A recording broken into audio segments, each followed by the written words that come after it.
I don't think of myself as a crusader. I just see myself as a girl standing in front of a million boys, asking them to be better.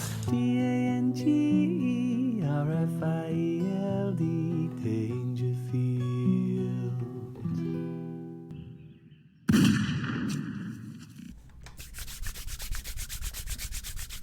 And focus. All right, there. Before I start, weirdly, I was doing a stream the other night and I mentioned male pattern baldness. And out of the blue, the baldest man on the internet, Devon Tracy, Atheism is Unstoppable, appeared in the chat. A remarkable coincidence. But he cut that bit of the stream out and introduced his latest video with it, and then put my link to my channel in the description. I got a big subs bump, so hello to those of you who've come over from Devon's channel. Hello to all newcomers and hello to all my long-suffering fans.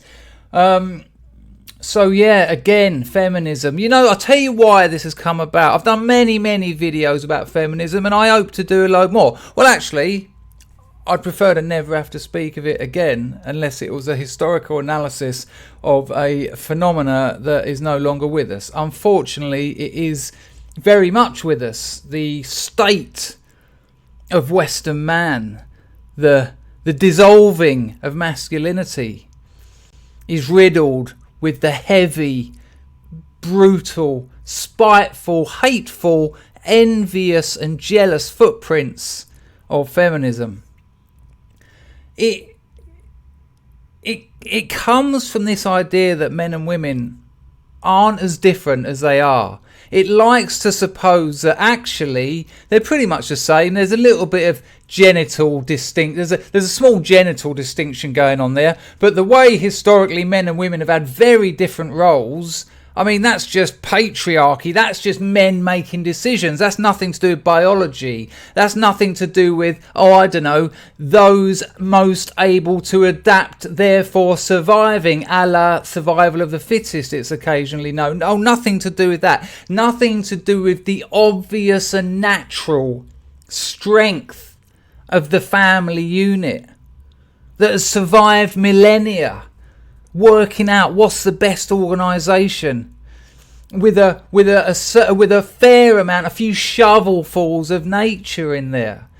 And it's just simply not the case. Men and women are very different. Spend 10 minutes with a man and 10 minutes with a woman, get them together. It's just, this whole thing is barbaric. The damage these lunatics have caused. And, it's in many ways a miracle of marketing, feminism. Just feminism. We're pro-feminism, the feminine. Yeah, we want it to be equal. Well, it is equal. You don't want equality. That's not actually what you're after. You want to remove distinctions. You want to remove certain hierarchies that don't always work what you'd traditionally call in men's favour. But without doubt, this ideology of feminism has destroyed families. And when you destroy families, you destroy communities. And when you destroy communities, the nation is next. And when nations dissolve, when nations start shaking up and failing, you get entire continents fail. And when an entire continent or when a nation fails, even when a family fails, a void is left. And others will move in. Communities, strong communities, peoples with strong community ideologies will seize upon that void. Because they're strong. Because the family is strong. Because masculinity is strong. I mean, it's kind of a Mobius strip, but it's strong because it has strength. Strong families, strong communities, strong nations. All the way back. Let's go back to that bubbling, fizzing chemical swamp. The ones that got out and survived. are the ones that got the territory, the ones that nudged the others out the way, the ones who seized opportunities, the ones who got together. Families, communities, nations. And feminism, in its utter irresponsibility, I mean, never even thought through. They haven't, I've read a lot of feminism. From your kind of pop feminism, Germaine Greer, right down to your Laura Mulvey's, right down to your Julia Kristeva. Fantastic book she wrote, Black Sun. Kind of going off, she was a linguist, really, but an irresponsibility, a non-consideration of effect, just self. Just me, just I, they're damaged. You see those damaged feminists. And what have they done? They sent mothers to work. This whole idea of a mother, she's just given birth. Just a miraculous event for a living body to grow inside a person, a human, to grow inside a woman. The essence of her sexuality, the essence of her femininity, that with a bit of sperm, an egg that just keep rolling out month after month, desperate for some tadpoles. One got in, and 9 months. It's grown and grown, the product of evolution that has spanned millennia. And then it came out, connected. Chop! A mother. Consider the moment of motherhood. Consider the moment of birth. It's beyond everything. It makes everything else next to nothing. Insignificant. It's just out of this world. And feminism. Vulgar, hateful feminism. Encouraged via shame, via guilt, via all manner of cultural and political attacks. Encouraged the mother, the new mother, the bearer of human fruit. Encouraged them to go to work. Just let that sink in. It's almost, well, no, it's not even almost. It's such a normal part of our culture. No, she had a baby, 4 weeks later she was back at work. Kids, goes to day school. You sent mothers to work. It's barbaric. And the kid knows it. The kids whose parents are at work knows they're not there. Why aren't they here? Why is my mother not here? Why isn't the one that birthed me? Why isn't the one that feeds me from her fucking breast hardly here? And then when she is here, she's shattered. And as they get older, they become toddlers. They are like sponges. They are absorbing information at a rate adults can't even contemplate. Everything's going in. Process,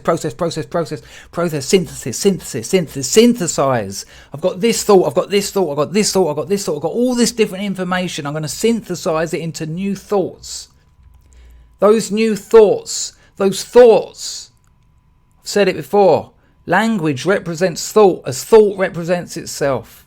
And those thoughts those children have, that language they're building up of creating their reality. Their reality starts to be hostile and dangerous. And the seeds of abandonment are sown. And they hear the mother complaining about work. Oh, God, I hate it, she says. 8 hours today, 2 hours in traffic, didn't have time for lunch, haven't got on holiday for another 8 weeks. I've got to go in tomorrow. Oh, my boss, honestly. And the child, the toddler's thinking, she'd rather do that which she hates, than be with me. This thing that she moans about, complains about, this thing that seems to affect her physically. She's hunched over, she's knackered, she slumps down. She chooses that over me. You know what that does to a toddler? Fucks it up. Confused. Absolutely devastating. Feminism. You know, the whole toxic masculinity. There are some things about masculinity that you could call toxic. Do you know why? Some things need to be. Some things need to be. Oh, men are so aggressive. They're so quick to fly off the handle. Oh, they fight. They're violent. They're not emotional. They're this and that. Yeah, sometimes those things are needed. The stereotypes we could say about women. Sometimes they're needed. And what's amazing about the family, when you have all that masculinity and all that femininity, which sometimes binds, sometimes agitates, sometimes aggravates, provides balance. And the child gets a mixture, understands things from both perspectives, and thus begins the growth into a healthy adult. The presence of the family. Those fucking feminists, in their jealousy, in their hatred, in their need and desire, not just need, but desire, to blame society for their failings. In that, they didn't even take any of this into account. Not a consideration. Fuck 'em was their outlook. Fuck 'em. As if the kid needs a mother at home. I want a career. You want a career? No problem. Don't have kids then.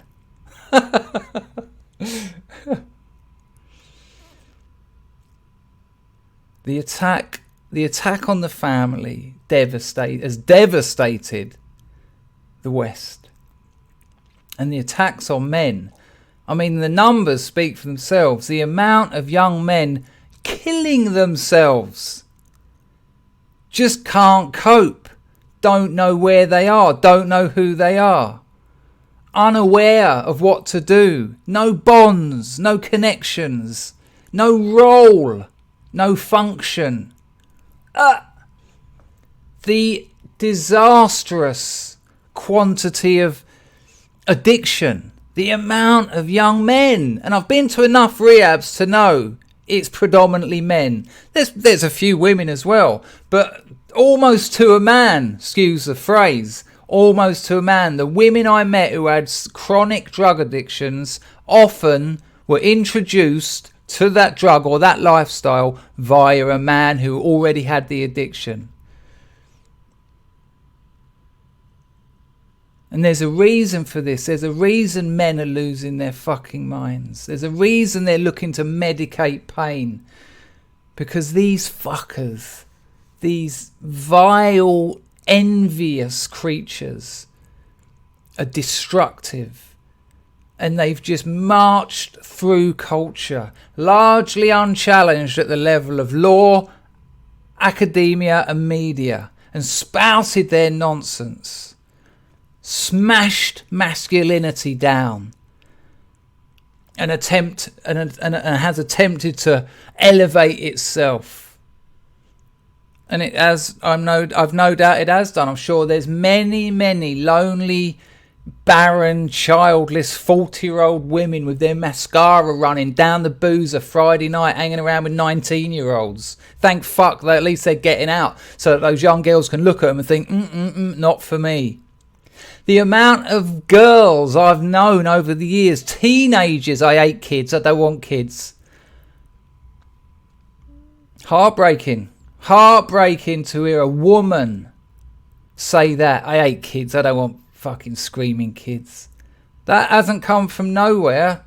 That kind of thinking. been pumped into them.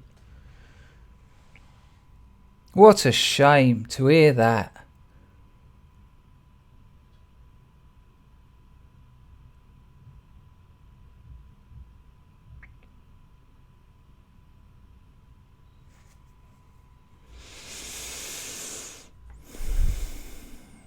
Feminism is responsible for so much damage, so much immeasurable pain.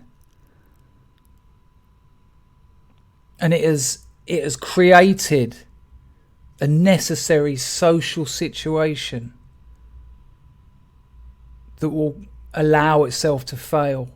Women in the West aren't breeding to replace themselves. Their demographic is failing and being replaced by others who are breeding at a rate high enough to not only replace themselves, but apparently to seek out other lands and replace the natives. Feminism. Poisonous. Thanks for watching.